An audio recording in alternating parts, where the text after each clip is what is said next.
Hello, y'all. Welcome back to an episode of Run the Bomb. We're here to break down the Wawa 250 321. Congratulations to Ryan Truex on a limited schedule. Gets his second win of the season, man.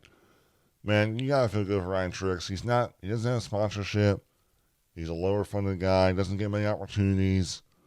But to get a win like this, he has to feel good. He's also very humble, it seems. He has a great racing family. It seems like he has a great relationship with Martin Truex's brother. Seems like Martin cares a lot about Ryan. And for Ryan to get the win, it's awesome. It's incredible. Now to break down this race. On lap one, we had a massive incident that took out some heavy hitters like Austin Hill off the bat. Austin Hill qualified, I believe, on the front row second.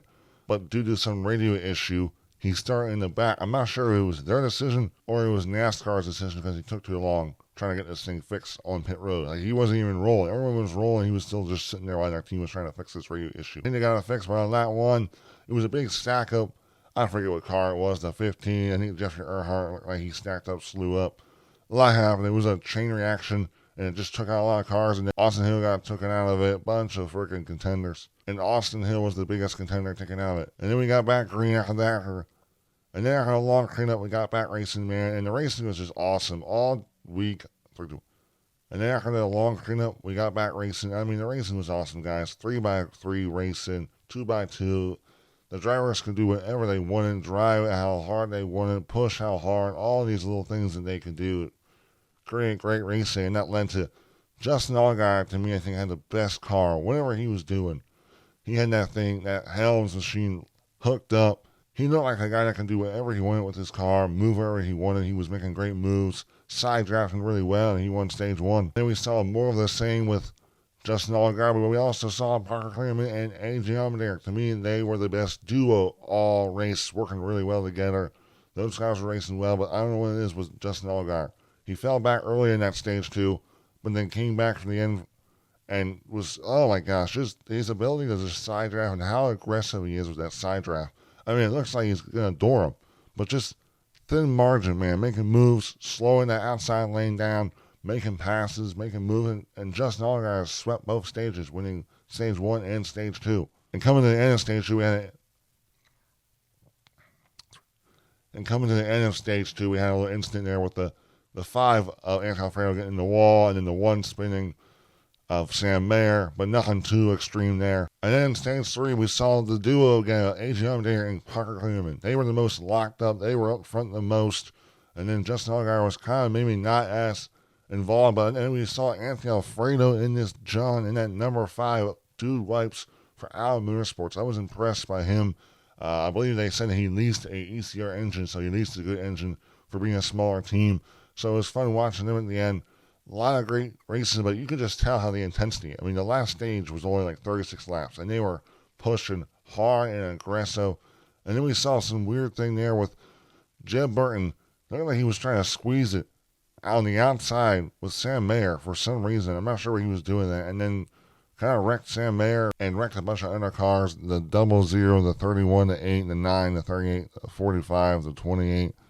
All were involved. Some big hits, massive hits for those guys. Then we saw a final big wreck of the race. We saw Jeffrey Earnhardt cut down on the 5, overcorrect it, come back up the track and shoot up into a bunch of cars.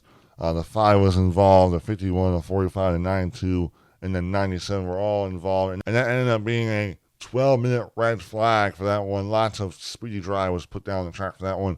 And then we had our 5 restart with the 20 versus the 16 on the front row, and then the 98 and the 48. And the 20 was able to get a great launch out front. And then it funneled where the 16 was able to get in front of the 40. And it was a duo again trying to make a move in the final lap. We crossed the white flag. And then we see a kind of a bang play of the 48 has a run on the 16. And the 16 also looks like he has a run.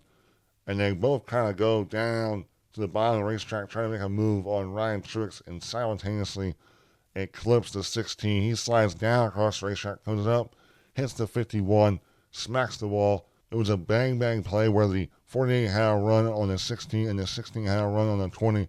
They kind of both make a move. We see the 48 make a move first, and then the 16 gets clipped by the 48.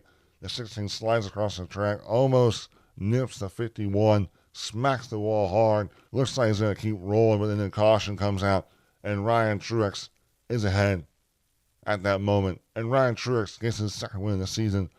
The frustrations, AJ Allmendinger was very upset. He parked his car right on the pit road and just walked off. Frustrations because he had something set up there, but it seemed like it was just everyone's pushing hard. Everyone has runs. But one's trying to get their first career win, and the second one's trying to get their first win of the season.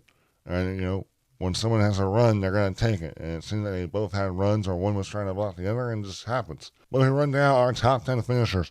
Ryan Truex first, Chandler Smith second, Parker Kierman third, fourth Riley Herbst, fifth Ryan Sieg, sixth Jordan Anderson, seventh Justin Allgaier, eighth Sheldon Creed, ninth Leland Honeycutt, and 10th Kyle Witherman. If we put this race on the roller rate, I'm going to give it an 8.8. This race was really, really good. Very entertaining to watch. The cars could move around. They could side draft. They could make moves. They could get a third lane going, 3 wide. And congrats to Ryan Truex again. I hope he gets an opportunity to hopefully go full time, because I think he's a very talented guy. I think he's 32 years old, so he's on the older side. But to me, I think he's a very valuable driver if he's in the right situation. And I think if you give him a full-time opportunity in Joker's racing, I think you can really see something special from him, in my opinion. Besides that, thank you guys for watching. Goodbye.